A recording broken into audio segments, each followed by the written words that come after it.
구어기사단 천년의 서사시 한종수 지음 자유문고. 기독교 세계와 이슬람 세계의 경계선에서 천년간 싸워온 기사들의 이야기. 지은이 한종수. 서울에서 태어나 고려대학교 중문학과를 졸업하고 롯데관광과 한국토지공사, 세종시 도시재생센터에서 근무했다.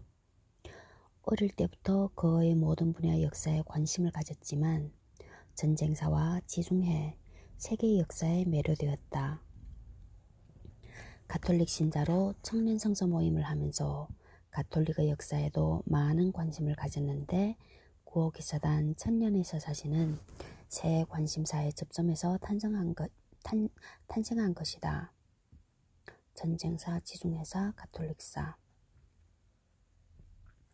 빨간 책방에 소개되었던 스테디셀러, 강남의 탄생을 비롯하여 서서울에 가면 우리는, 민주주의를 걷다, 세상을 만든 여행자들, 라면의 재발견, 제갈량과 한니발, 두남자 이야기, 2차 대전의 마이너리그, 미 해병대 이야기, 이스라엘 국방군 제7기갑 여단사 등 다양한 분야의 책을 내놓았다. 역서로는 황관 이야기, 영락제 화해 질서의 완성, 제국은 어떻게 망가지는가가 있다.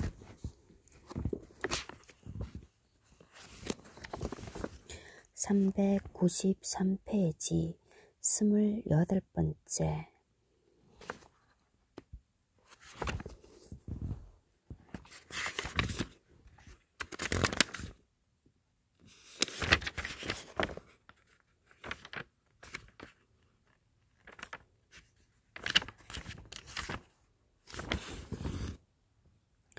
(571페이지) 에필로그, 结尾后记收场白小中指符. 끝맺는 말. 구어기사단의 존재를 한 것은 25년 전 1998년 시오노 나나미의 로도스섬 공방전을 읽고 나서였고 그때부터 그들에 대한 책을 쓰고 싶었습니다. 그 뒤로 기회가 있으면 국내외에서 기사단에 대한 기록이 있는 책을 사서 모았고 로도스섬도 가보았습니다. 나름대로 자신이 생긴 2020년 6월부터 역사 카페와 밴드에 연재를 시작했습니다.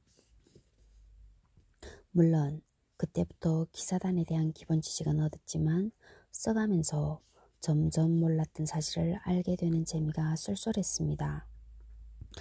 로마 약탈 때 기사단이 인근에 있었지만 전혀 도움을 주지 못했다는 사실, 백내장 수술이나 여로 결석 제거 같은 의학사의 쾌거를 구어기사단 소속 의사가 이뤘다는 것, 서양사에서 유명한 스코틀랜드의 여왕 메리와 마리 앙투아네트가 기사단과 관련이 있었다는 사실, 합스부르크가의 마지막 황태자 오토 폰 합스부르크가 기산 단원이었다는 사실,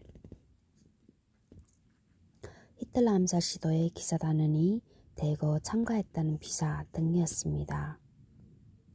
서문에서 가톨릭의 조직적 장점을 이야기했지만 구어기사단의 한정에도 주목할 만한 부분이 꽤 있습니다. 우선 구어기사단의 구호, 즉 의료 분야는 사람의 생명을 살리는 기술이란 점에서 동서고금과 이념을 초월하는 가장 보편적인 가치일 것입니다. 구어기사단의 가장 큰 장점은 바로 이 의료 분야들, 군사화에도 불구하고 꾸준히 유지했다는 것이 아닐까 싶습니다. 물론 군사 역시 보편적인 가치로 볼 수 있지만 적이 있어야만 존재 가치가 크다는 본질적인 한계가 있습니다. 기사단 역시 숙적 오스만 제국이 쇠퇴하면서 군사적 역할이 점점 축소되다가 유명무실해지고 맙니다. 만약 의료 분야가 부실했다면 기사단은 이미 700년 전 필리프 4세의 모기가 되었던가 아무리 늦어도 19세기에는 박물관행을 면치 못했을 것입니다. 지금도 중세와 같은 깃발을 걸고 있는 조직이 활발하게 활동한다는 것은 경이 그 자체입니다. 개인적으로는 호주 여행 때 본 기사단 앰뷸런스에 새겨진 빨간 팔각 십자가를 잊지 못합니다. 그 다음은 저절로 경외감이 들게 하는 기사단의 장구한 역사입니다.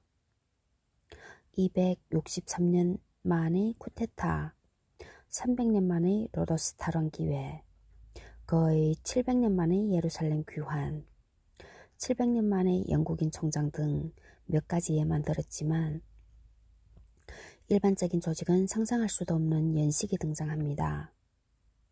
또한 기사단의 다양한 얼굴도 주목할 가치가 충분합니다. 본분이었던 병원과 의료봉사부터 성지순례, 보디가드, 중장갑 기병, 요새 수비대, 산적과 해적, 해군, 무역상, 노예상, 예술 후원자, 행정기관, 토목사업 수행기관, 재군안, 도저히 한 조직이 할 수 있는 일이라고 믿기 어렵지만 그들은 모두 해냈습니다. 이에 대한 해석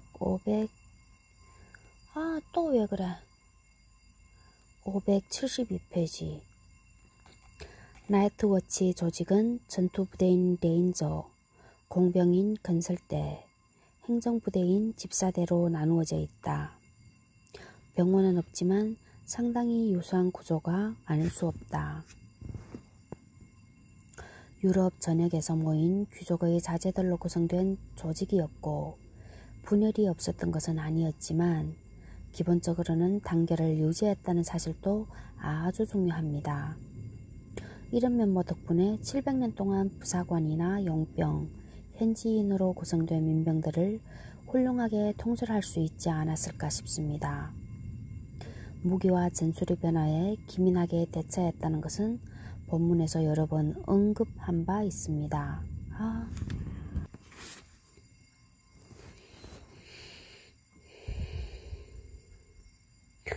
유럽 전역에서 모인 귀족의 자제들로 구성된 조직이었고 분열이 없었던 것은 아니었지만 기본적으로는 단결을 유지했다는 사실도 아주 중요합니다. 이런 면모 덕분에 700년 동안 부사관이나 용병, 현지인으로 구성된 민병들을 훌륭하게 통솔할 수 있지 않았을까 싶습니다. 무기와 전술의 변화에 기민하게 대처했다는 것은 본문에서 여러 번 언급한 바 있습니다. 그들이 상대했던 적도 면면이 대단합니다. 살라딘, 바이바르스, 티무르, 정보광 메메드 2세, 술레이만 태제, 나폴레옹 등 세계사를 주름잡은 거물들이기 때문입니다. 그들이 모신 인물들도 사자신왕 리처드, 프리드리 2세, 성왕 루이, 에드워드 1세, 칼 5세, 성인 품에 오르는 교황 피우시 5세 등으로 대단한 인물들입니다. 물론 그들이 저지른 해적질과 노예매매는 비난을 받아 마땅합니다. 하지만 이슬람 해적들이 거의 1000년간 지중해에서 약탈을 벌이고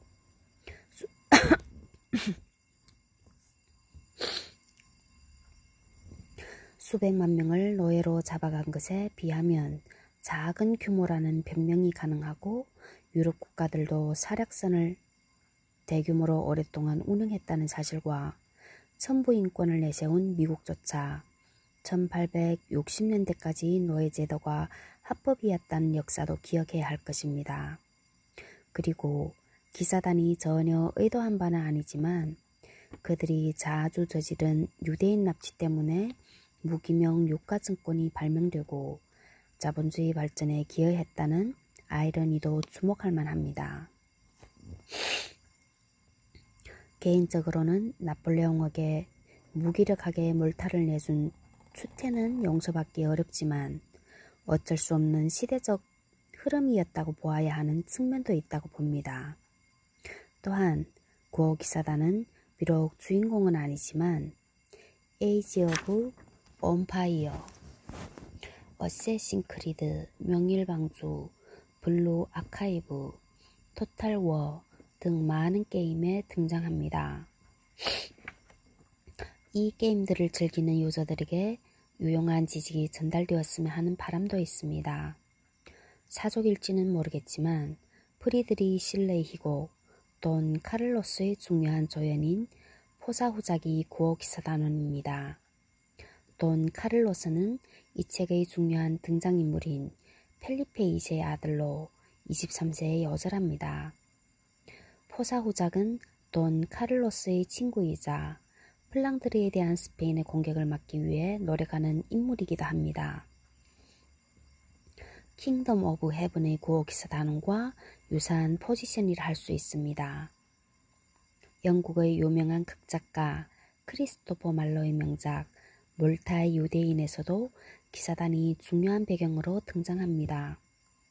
그러나 두 작품은 역사적 사실과는 완전히 무관합니다.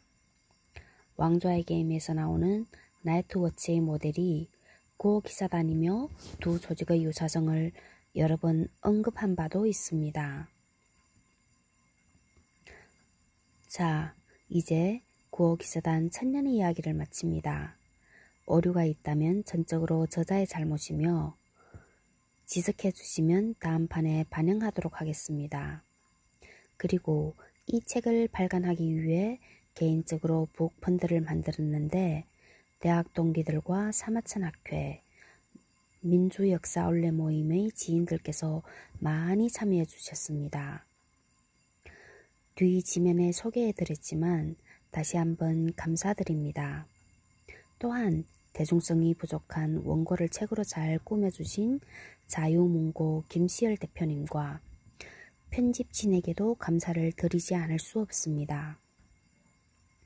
독자 여러분, 부족함에도 불구하고 끝까지 읽어주셔서 정말 감사합니다. 나는 몇 페이지 남았지롱.